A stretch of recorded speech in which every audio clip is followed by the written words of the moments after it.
আসসালামু আলাইকুম। বাংলা সংবাদে আপনাদের সবাইকে স্বাগত জানাচ্ছি। আমি ফিরোজ তোহা। শুরুতেই বিআরবি কেবলস সংবাদ শিরোনাম। বাংলাদেশের সর্বশেষ গুরুত্বপূর্ণ আপডেট সংবাদে আপনাকে স্বাগত। শুরুতেই সংবাদ শিরোনাম, পরে বিস্তারিত। প্রথমেই জানাবো, পার্শ্ববর্তী দেশ পায়ে পাড়া দিয়ে ঝগড়া করতে চাইছে বললেন রিজভী। বিএনপি জ্যেষ্ঠ যুগ্ম মহাসচিব অ্যাডভোকেট রুহুল কবির রিজভী বলেছেন, পুশইনের মাধ্যমে পার্শ্ববর্তী দেশ পায়ে পাড়া দিয়ে ঝগড়া করতে চাইছে। আজ গাজীপুরের ভবানীপুর এলাকায় স্থানীয় মুক্তিযোদ্ধা কলেজ মাঠে বিএনপির নতুন সদস্য সংগ্রহ, ফরম বিতরণ ও নবায়ন কর্মসূচি উদ্বোধন উপলক্ষে আয়োজিত এক সমাবেশে সব কথা বলেছেন তিনি। জানাবো, ইরানে 1 ঘন্টায় ইসরায়েলের 10টি যুদ্ধবিমান ভূপাতিত। মাত্র 1 ঘন্টায় ইসরায়েলের 10টি যুদ্ধবিমান ভূপাতিত করার দাবি করেছে ইরান। সংবাদ মাধ্যম আল জাজিরা এই খবর নিশ্চিত করেছে। খাতাম আল আম্বিয়া বিমান প্রতিরক্ষা ঘাঁটির এক কমান্ডারের বরাত দিয়েই খবরে বলা হয়েছে, গত 1 ঘন্টায় ইসরায়েলের অন্তত 10টি বিমান ভূপাতিত করেছে ইরান। যেগুলি ইরানে অভিযানে এসেছিল সেগুলো গুলি করে ভূপাতিত করা হয়েছে। এরপর জানাবো, আগেই ইরানে ঢুকে কিভাবে হামলার ক্ষেত্র গড়ে তুলেছিল ইসরায়েলি গোয়েন্দা সংস্থা মোসাদ। ইসরায়েলের যুদ্ধবিমান আজ যখনই ইরানের পারমাণবিক ও সামরিক স্থাপনার দিকে উড়ে যাচ্ছিল, তখন ইরানের অভ্যন্তরে লুকিয়ে থাকা মোসাদের ছদ্মবেশী সশস্ত্র গোয়েন্দা দল এক ঝাঁক সশস্ত্র ড্রোন এবং সাধারণ যানবাহনের মধ্যে লুকিয়ে রাখা বিস্ফোরক খোলস ছেড়ে বেরিয়ে আসে। এসব অস্ত্র ইরানে ঘুমন্ত গুরুত্বপূর্ণ ব্যক্তি ও স্থাপনার দিকে অগ্রসর হতে থাকে। তবে মোসাদের অন্তত ৭৫ জন এজেন্টকে গ্রেপ্তার করেছে ইরানের সেনাবাহিনী। এবারে জানাবো, ইরানে ভয়াবহ হামলার পর আতঙ্কে রয়েছে ইসরায়েলিরা। ইরানের ছোড়া বেশ কয়েকটি ক্ষেপণাস্ত্র গভীর রাতে তেল আবিব এবং আশপাশের এলাকায় তাদের বাড়িঘরে আঘাত আনে, যা ইসরায়েলে ব্যাপক ধ্বংস ও আতঙ্ক সৃষ্টি করেছে। এই হামলায় দখলদার ইসরায়েলের 7 জন সেনা এবং 173 জন আহত হয়েছে।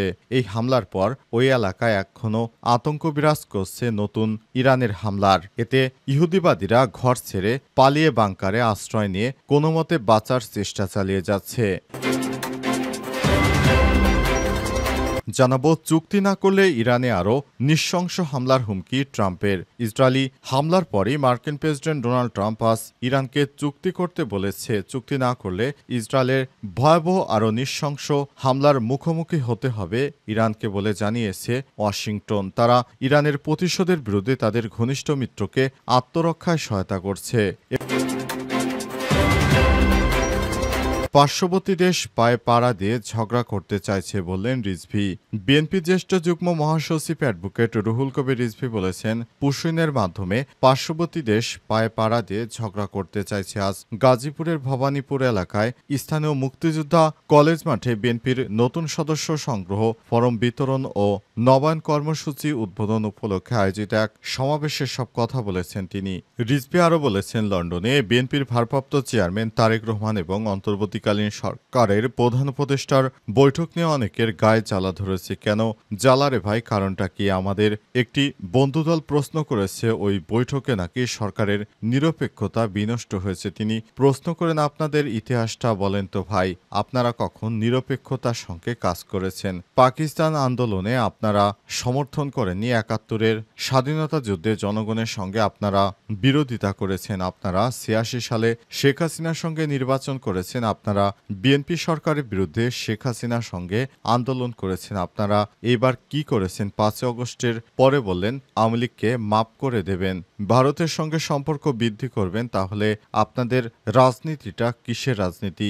রাজনীতি মানেই হচ্ছে জনগণের সঙ্গে ওয়াদা, জনগণের সঙ্গে অঙ্গীকার। উল্লেখ করে তিনি আর বলেছেন, যেটি বিএনপি চেয়ারপারসন বেগম খালেদা জিয়া এবং ভারপ্রাপ্ত চেয়ারম্যান তারেক রহমান বারবার প্রমাণ দিয়েছেন। তিনি বলেন, এই হাসিনা দুর্বৃত্ত, এই হাসিনা গণতন্ত্রকে ধ্বংস করে দিয়েছে।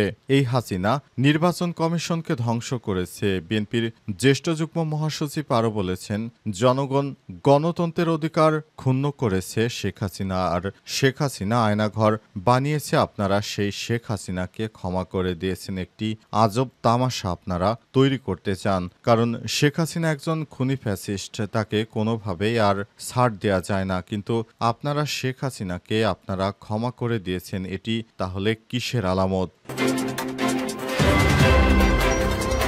ইরানে 1 ঘন্টার ব্যবধানে ইসরায়েলের 10টি যুদ্ধবিমান ভূপাতিত।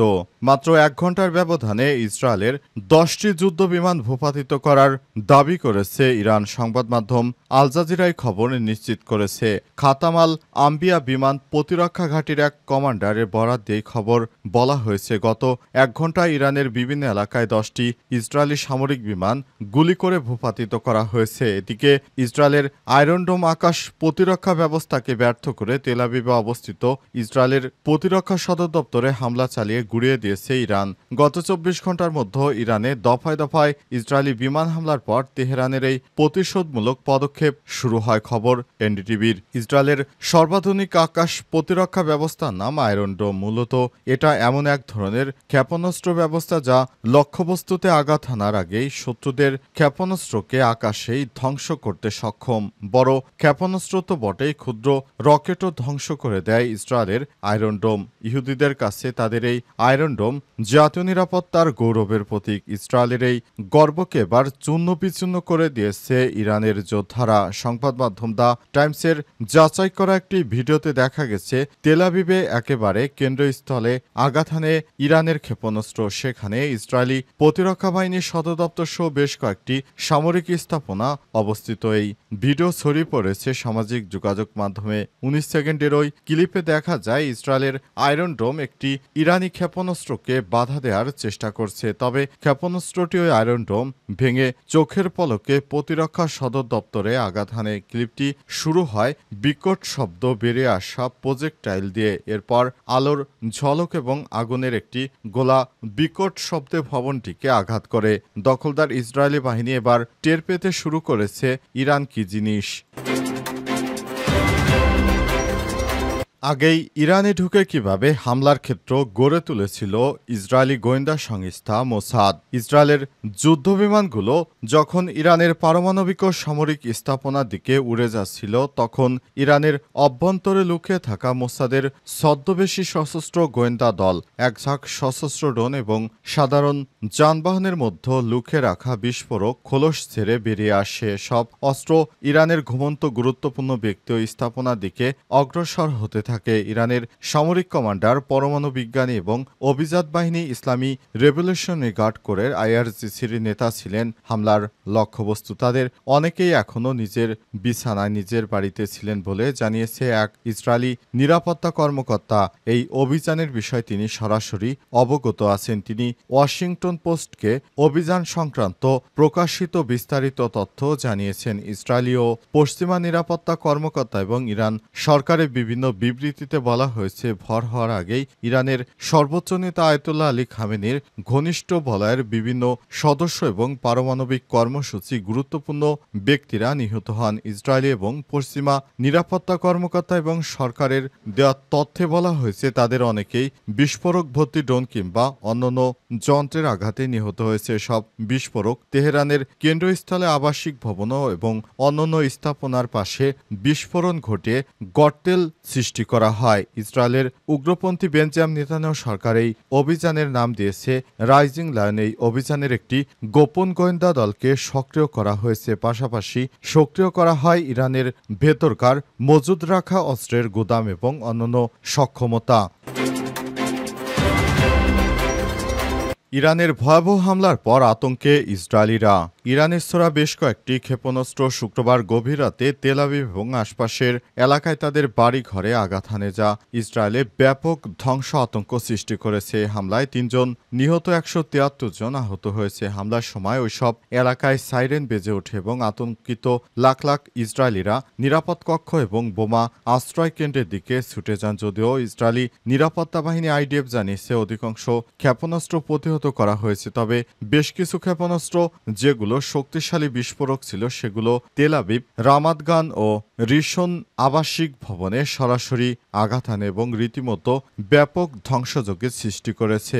তালিহরেশ নামে তেল আবিবের এক বহুতল ভবনে বসবাসকারী ইসরায়েলি সংবাদ মাধ্যম ওয়াইনেটকে বলেছেন, আমরা দরজা বন্ধ করে কম্পিউটারে খবর দেখছিলাম, হঠাৎ এমন একটা বিস্ফোরণ হলো, মনে হলো পুরো ভবন কেঁপে উঠছে। একটু পর ধোঁয়া শনাক্তকারী যন্ত্র বেজে ওঠে। আমরা দরজা খুলে দেখি পুরো বসার ঘর ধোঁয়ায় ভরে গেছে। তখন আমরা সবাই নিরাপদে কক্ষে ফিরে যাই, যোগ করেন তিনি। হরেশ ও তার পরিবার 2 ঘন্টা ধরে নিরাপদ কক্ষে আটকে ছিলেন। পরে উদ্ধারকারীরা এসে তাদের বের করে নিয়ে আসে। হরেশ আরও বলেছেন, নিচতলায় ক্ষয়ক্ষতি ছিল ভয়াবহ, পানির পাইপ ফেটে গেছে, দরজাগুলো উড়ে গেছে, লবিতে ছিল বিশৃঙ্খলা। এ অবস্থায় আজও তারা আতঙ্কে রয়েছে, কখন জানি ইরানের হামলা হয়।